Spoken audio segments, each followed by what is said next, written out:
Dear students, welcome to the classes of Ray Academy. Today we are studying the chapter on depreciation. तो इसमें हम लोग करेंगे factors और basis of providing depreciation. Factors और basis of providing depreciation. Factors involve for calculating the amount of depreciation are किस किस चीज को कंसीडर करके कौन सा फैक्टर को हम कंसीडर करके डेप्रिसिएशन चार्ज करते हैं, कैलकुलेट करते हैं. तो फर्स्ट होता है ओरिजिनल कॉस्ट. ओरिजिनल और historical cost of the asset. Actually कितने पैसे खर्च करके एसेट को खरीदा है. कॉस्ट ऑफ एसेट इंक्लूड्स क्या क्या इंक्लूड करता है. Cost incurred to purchase the asset, मतलब एसेट को जो पैसे देकर हार्ड पैसे कैश या चेक देकर या ऑनलाइन ट्रांसफर करके जो खरीदा. And expenses incurred to make it ready for use, जैसे इंस्टॉलेशन हो गया, फ्रेट हो गया, रास्ते का लाने का खर्चा हो गया, कार्टेज हो गया, अगर हम खरीदने के लिए कमीशन दे रहे हैं तो वो भी हो गया. लाइक दिस ये सब कुछ को मिला के होता है, मतलब इंक्लूड करके होता है आपके to make it ready to use. Thus it includes price paid to the vendor, जो वेंडर को जो पैसे दिया गया है, price paid to the vendor. Commission और ब्रोकरेज ऑन परचेज, मतलब खरीदने के ऊपर जो कमीशन या ब्रोकरेज. और इंश्योरेंस एक्सपेंसेस, जो इंश्योरेंस का खर्चा है. फ्रेट एंड इंस्टॉलेशन चार्जेस, भाड़ा और लगाने का खर्चा. 10 cost of asset is equal to, asset का कॉस्ट क्या है, परचेज प्राइस प्लस कमीशन और ब्रोकरेज. इफ खरीदने के टाइम पर अगर हम ब्रोकरेज दे रहे हैं, अगर वो मशीन को इंश्योर करवाया, भाड़ा, फ्रेट और मशीन को लगाने का खर्चा, इंस्टॉलेशन एक्सपेंसेस, इंस्टॉल कराने का. एक एग्जाम्पल लेके बेटर समझ जाएंगे. If a machine is purchased for 7.5 lakh, 20,000 are incurred on freight and 30,000 on installation expenses. तो टोटल हो गया 8 lakh. The total cost of machinery will be 8 lakh. 8 lakh बनेगा. 8 लाख में 7,50,000 प्लस 20 प्लस 30, ये तीनों का ऐसे करके होता है. इसी के ऊपर डेप्रिसिएशन होगा. Important point about cost of the asset. तो एक इम्पोर्टेंट पॉइंट कुछ होता है जो एसेट का कॉस्ट के बारे में, वो इम्पोर्टेंट पॉइंट क्या है, जीएसटी के बारे में होता है. कि जीएसटी मतलब central GST, CGST, state GST, SGST और IGST, integrated GST, paid on purchase of asset is not a cost of asset. ये it is not a cost of asset, क्योंकि जीएसटी एसेट कॉस्ट में include होता नहीं. Because GST paid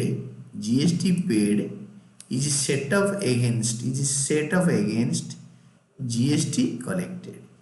GST हम जब पे करते हैं एसेट खरीदने के लिए, जो जीएसटी कलेक्ट करते हैं उसके सेटअप हो जाता है, डिफरेंस होता है, हम गवर्नमेंट को पे करते हैं. Thus, asset account is debited without taking. It is debited without taking GST paid. In effect, depreciation is charged on the amount debited to asset account. Asset account को जो चीज़ें डेबिट होता है उसके ऊपर जीएसटी, उसके ऊपर डिप्रिसिएशन चार्ज होता है. एसेट अकाउंट को यही सब डेबिट होता है. परचेज प्राइस डेबिट होता है. कमीशन और brokerage paid to purchase the asset debit होता है. इंश्योरेंस एक्सपेंसेस डेबिट होता है. भाड़ा डेबिट होता है. Freight expenses and installation cost, जो मशीन को इंस्टॉल कराने के लिए जो खर्चा होता है वो डेबिट होता है. वो सारे एक्सपेंडिचर डेबिट होता है. वो एसेट को एंटायर कॉस्ट को डेबिट होता है. तो इसी के ऊपर डेप्रिसिएशन चार्ज होता है. This was the important point 1. Point 2 है cost of asset does not include. ये क्या इंक्लूड नहीं करता है, does not include interest paid और payable after it is ready for use on amount borrowed to finance the purchase of asset. उधार लेके जो मशीन खरीदा उसके ऊपर जो इंटरेस्ट पे करेंगे वो इंक्लूड होगा. कब तक ना, जब तक मशीन रेडी टू यूज नहीं हुआ है. अगर मशीन रेडी हो गया उसके बाद भी हमारा लोन चल रहा है, हम इंटरेस्ट पे कर रहे हैं, वो इंटरेस्ट नहीं इंक्लूड करेंगे। मशीन खरीद के लाने तक जो इंटरेस्ट होगा वो इंक्लूड होगा।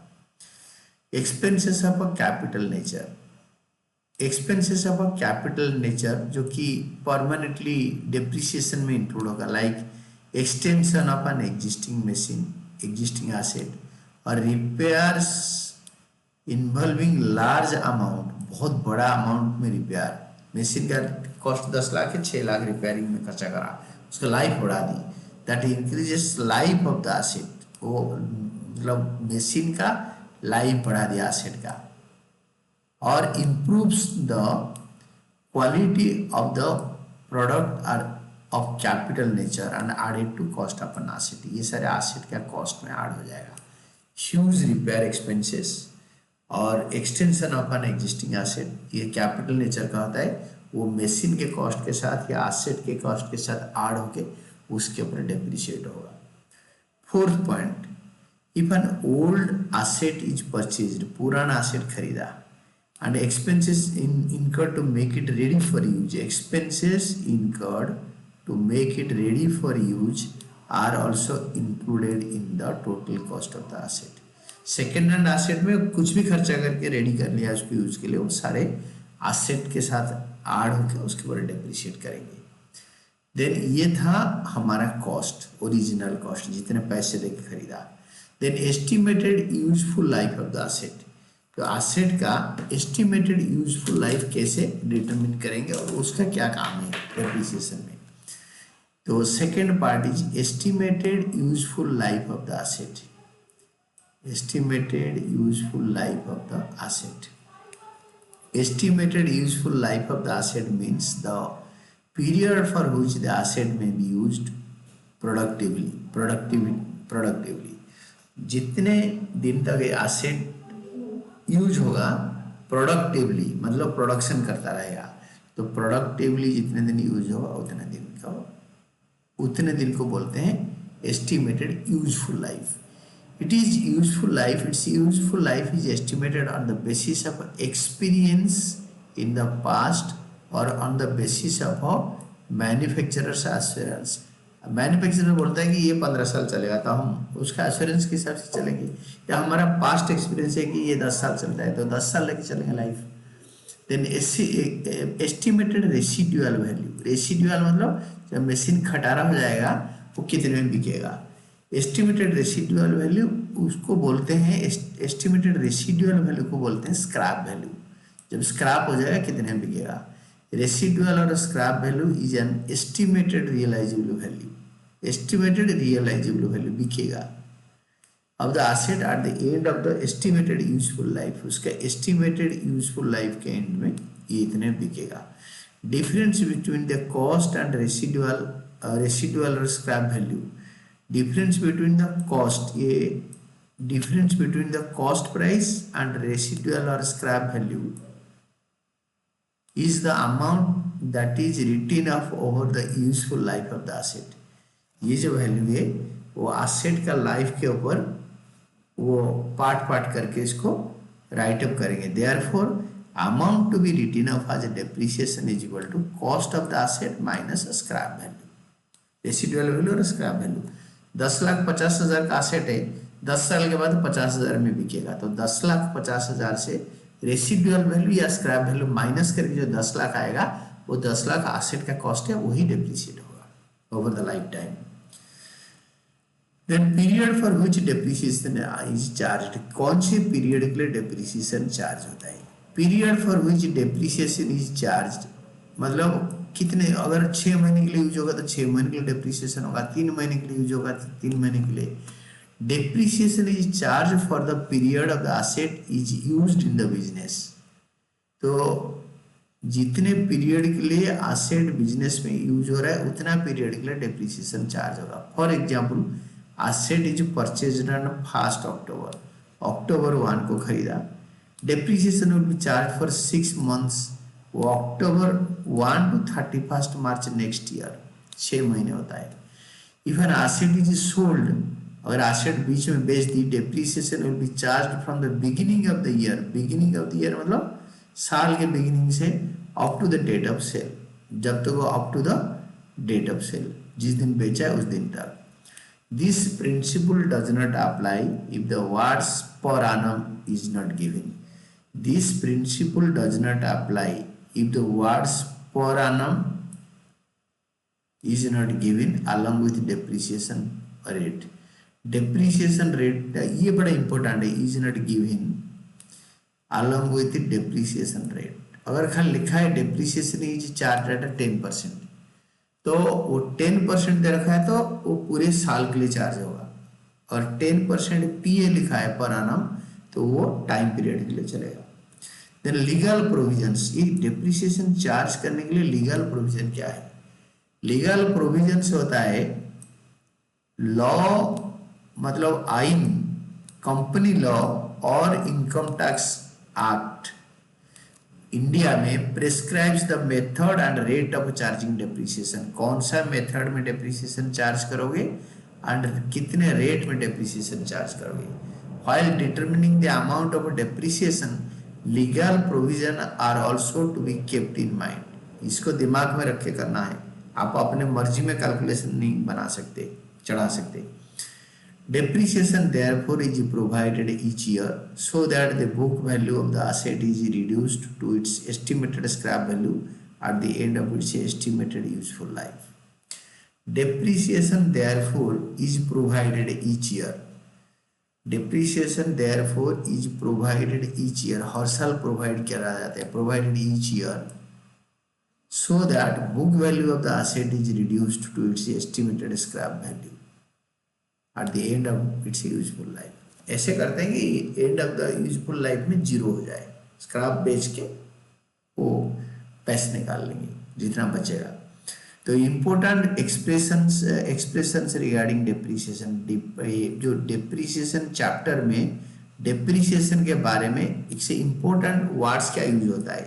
Student should be familiar with the following expressions used in relation to depreciation. Depreciation मतलब चैप्टर पढ़ने के टाइम भी ये सारे जो टिपिकल वर्ड्स है जो कि अकाउंट्स में जिसको बोलते हैं अकाउंटिंग टर्मिनोलॉजी, इसको ये दिमाग में रखना चाहिए। फर्स्ट होता है डेप्रिसिएशन एक्सपेंस, पहला टिपिकल वर्ड है डेप्रिसिएशन का खर्चा, depreciation expense. It is part of the cost of fixed asset. ये फिक्स्ड एसेट का एक पार्ट है। सपोज 1 करोड़ का फिक्स्ड एसेट है, 10 लाख डेप्रिसिएशन चार्ज होगा तो 10 लाख 1 करोड़ का एक पार्ट है। Which is charged against profit, ये प्रॉफिट के अगेंस्ट में चार्ज होता है आज depreciation expense in one accounting period, एक ही अकाउंटिंग पीरियड में ये चार्ज होता है, इसको बोलते हैं depreciation expense per year. Then second होता है एक्यूमुलेटेड डेप्रिसिएशन। एक्यूमुलेटेड डेप्रिसिएशन क्या होता है? एक्यूमुलेटेड डेप्रिसिएशन होता है जो depreciation, it is the total depreciation expenses already charge, वो ये ऑलरेडी चार्ज हो चुका होता है, ऑलरेडी चार्ज आज an expense in different accounting periods, in different accounting periods.